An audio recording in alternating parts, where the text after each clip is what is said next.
Alpha. Salut à tous, aujourd'hui on teste la toute dernière caméra de la gamme cinéma de chez Sony, la Sony FX30. C'est une réelle caméra faite pour les filmmakers et non pas vraiment un appareil photo puisque tu n'as pas de shutter mécanique, pas de viseur ou encore de mode rafale. Tu pourras prendre de très belles photos avec, mais c'est vraiment pas pour ça que l'on va choisir ce boîtier. Alors dernièrement on avait testé le Sony ZV-E1, le tout dernier boîtier vlog de chez Sony en full frame. Mais ergonomiquement ça me convenait pas du tout, voilà, même si à l'intérieur c'était cool. Là clairement on est sur un step au dessus au niveau de l'ergonomie, je kiffe tout simplement et c'est pour ça que je te la présente aujourd'hui.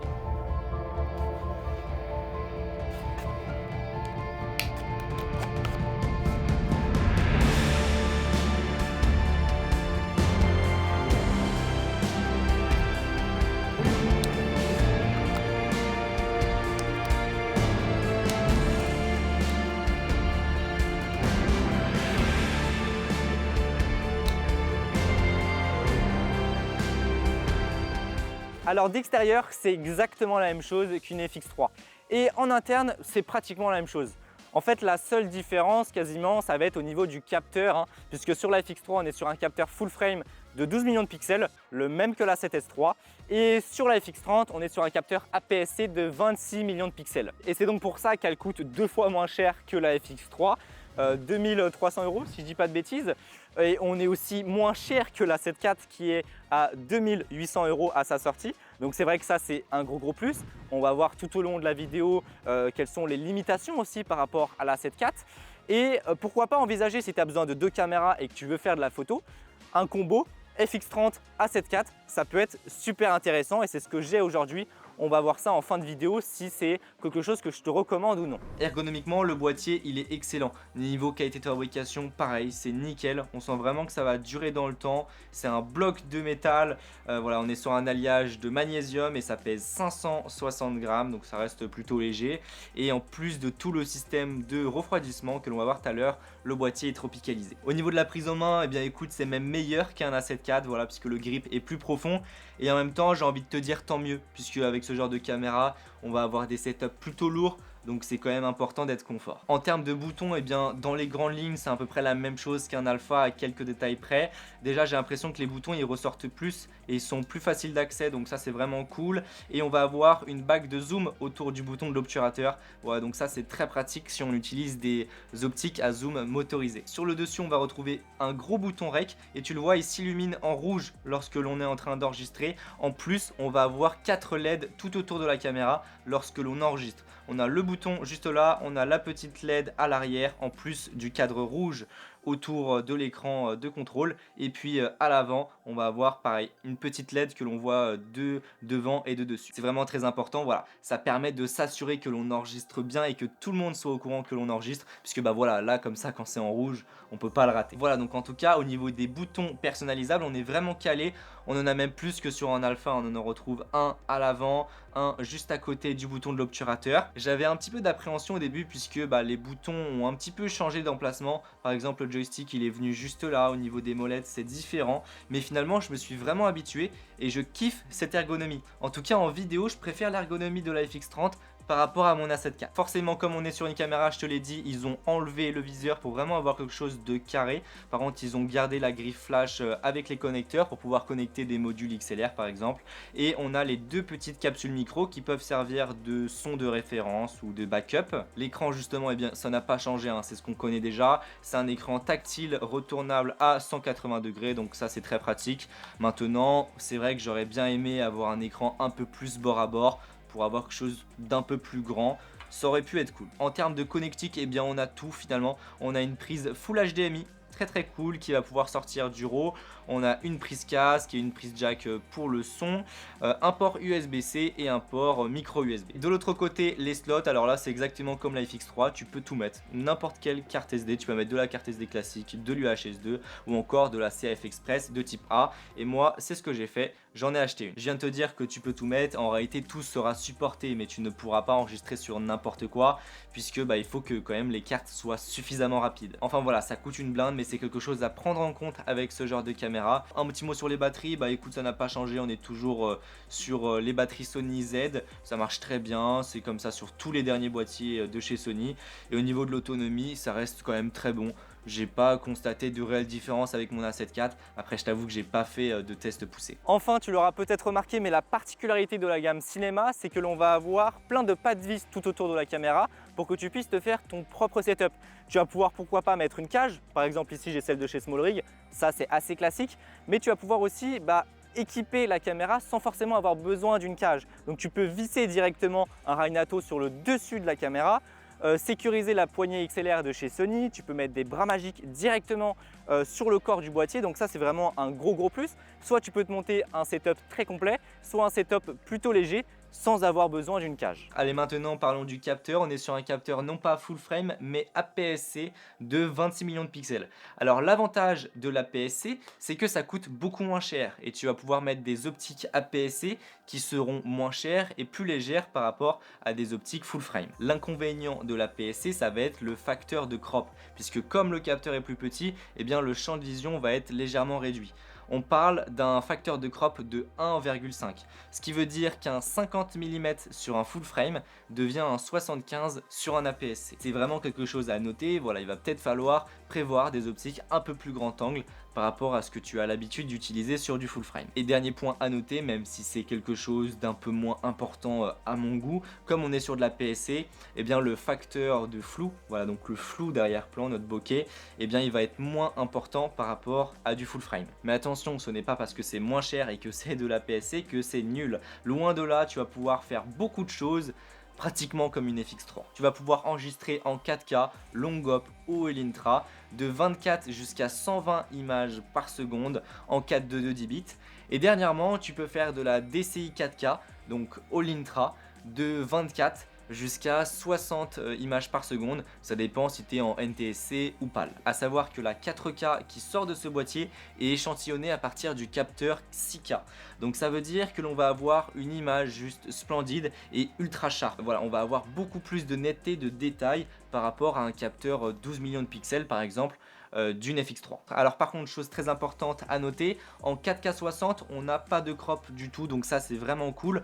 En revanche en 4K 120, eh bien on va avoir un crop de 1,62, ce qui est quand même très important, et il va falloir prévoir des optiques grand angle. En termes de profil d'image, c'est une caméra de la gamme cinéma, hein, donc on a vraiment tout ce qu'il faut, que ça soit du Cinetone, du S-Log 3, et en plus on va avoir le mode Ciné AI qu'il y a sur les gammes cinéma, et ce mode là il va te permettre d'assister la prise de vue en log. Donc ça va vraiment te permettre de tirer la meilleure qualité d'image possible. On en parlera probablement dans une vidéo détaillée, mais en quelques mots, voilà, ça va vraiment te permettre d'assister la prise de vue log en te faisant passer automatiquement sur tes bases ISO. Voilà, donc tu choisis pas tes ISO en fait, tu choisis juste si tu veux être sur ta base ISO basse, donc la première, ou la deuxième, la base ISO haute. Donc quand on est en S-Log 3 avec la FX30, la première base ISO va être à 800 et la seconde à 2500. Donc on parle bien d'un double ISO natif. Tu vas avoir l'indicateur de la plage dynamique que tu peux récupérer sur tes hautes lumières, et au niveau de la balance des blancs, ça va automatiquement passer en manuel pour éviter, voilà, que tu restes en automatique si jamais. Avec toutes ces fonctionnalités, on se pose forcément la question de la surchauffe. Qu'est-ce qu'il en est, surtout sur un boîtier aussi compact? Et bien en fait, on a zéro surchauffe, mais zéro. En fait, on a un ventilateur et un radiateur qui est intégré directement au boîtier, donc tu vois, c'est quand même un peu plus épais par rapport à un A7 IV par exemple, et tu vois, tout là, on a le système de refroidissement, ça fait zéro bruit. Voilà, donc là, il me semble qu'il tourne, ça tourne effectivement, mais voilà, ça fait vraiment zéro bruit, il faut vraiment coller son oreille, donc c'est vraiment pas dérangeant. C'est un gros plus, puisque qui dit zéro surchauffe, ça veut dire qu'on va pouvoir par exemple aussi filmer en extérieur, en plein soleil, surtout en ce moment en été où c'est vraiment la canicule. Normalement on n'est pas censé avoir de problème avec ce boîtier. Le capteur est bien sûr stabilisé sur 5 axes. On pourrait se poser la question si effectivement la stabilisation est meilleure par rapport à un capteur full frame, puisque logiquement on a plus de place. Alors j'ai fait mes tests et globalement c'est la même chose, hein, finalement. C'est globalement la même chose que l'on retrouve sur tous les derniers boîtiers de chez Sony.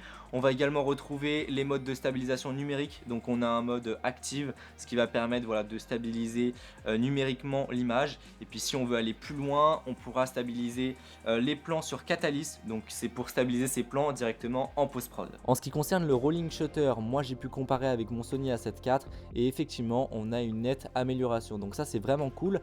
Et ça se voit tout de suite à l'image, hein, d'ailleurs. Par contre, d'après les tests que j'ai pu lire, la FX3 reste meilleure sur ce point-là par rapport à la FX30. En ce qui concerne la montée en ISO, j'ai quand même fait le test histoire d'eux, même si on le sait aujourd'hui, surtout chez Sony, les technologies sont quand même vraiment avancées, donc dans tous les cas ça sera très bon. Je suis dans un parking en basse luminosité, j'ai réexposé les scènes et puis j'ai fait aucun interlonnage, hein. J'ai juste mis une lutte. Voici une image à 800 ISO, 2500 et puis 12800, comme ça te permet de voir aussi jusque où on peut aller, sachant que la deuxième base ISO est largement dépassée. Alors même à 12800 ISO, ça reste quand même vraiment super propre. Et puis on le sait, en ajoutant une réduction de bruit, on voit plus rien. Finalement, c'est très propre. Je pense même qu'on peut monter au-dessus sans problème. Un petit mot sur les menus. Bien sûr, on est sur les nouveaux menus Sony, donc là-dessus, il n'y a pas de souci. Mais ce que l'on va avoir en plus, c'est que l'on a les deux menus d'accès rapide que l'on va retrouver sur la gamme cinéma. Donc ça, c'est très pratique. Tu vois, on a deux menus principaux. Et là-dessus, en fait, on va retrouver vraiment tous les réglages que l'on peut avoir besoin pour la prise de vue, même formater les cartes. Donc il y a vraiment tout ce qu'il faut. Tu peux régler tout ce qui est réglage d'exposition, balance des blancs, les formats de fichiers, les luttes, le son. Enfin, il y a vraiment tout ce qu'il faut. Et c'est vrai que maintenant, avec ces deux menus là, c'est très rapide et ça arrive très rarement d'aller chercher des sous-réglages dans les menus. En termes de workflow avec cette FX30, et puis du coup c'est la même chose avec la FX3 hein, si tu hésites, j'ai tout simplement kiffé. En termes de prise en main, les menus, les possibilités d'enregistrement, c'est vraiment trop bien. J'avais un petit peu d'appréhension au début quand même parce que par rapport à mon A7 IV, bah voilà, on a plus de boutons ici, les menus, enfin on a plus de possibilités, c'est plus complexe, donc voilà, il faut s'y faire. Mais finalement, quand je veux faire de la vidéo, eh bien je suis tout simplement hyper à l'aise avec cette FX30 et je la préfère par rapport à mon A7 IV. En revanche, quand je suis dans un mood photo, ou que je veux faire les deux, c'est sûr que mon A7 IV là-dessus il sera plus polyvalent puisque en fait c'est tout simplement le meilleur des deux mondes. Tu l'as remarqué aussi, mais comme on est sur une caméra pour faire de la vidéo, eh bien on n'a pas de molette sur le dessus avec les modes PASM comme on a l'habitude. On a la possibilité de se mettre dans ces modes PASM dans les menus, puisque voilà, on a un petit bouton mode pour pouvoir switcher entre les modes. Mais voilà, de base, quand tu vas la recevoir, tu ne seras pas en mode PASM, mais tu seras en mode flexible, donc logo F. Et en fait, c'est hyper bien puisque dans les menus, tu vas pouvoir choisir chaque réglage indépendamment, ce que tu veux mettre en automatique ou non. Et directement dans les menus d'accès rapide. Donc ça, pareil, c'est trop bien, ça nous permet de gagner du temps. Bon, bah, bilan, qu'est-ce que j'en pense de ce boîtier? Alors déjà, le prix, il faut savoir qu'on est sur 2300 € boîtier nu. C'est quand même vraiment pas mal. Déjà de base, pour un boîtier qui propose toutes ces fonctionnalités, c'est vraiment cool.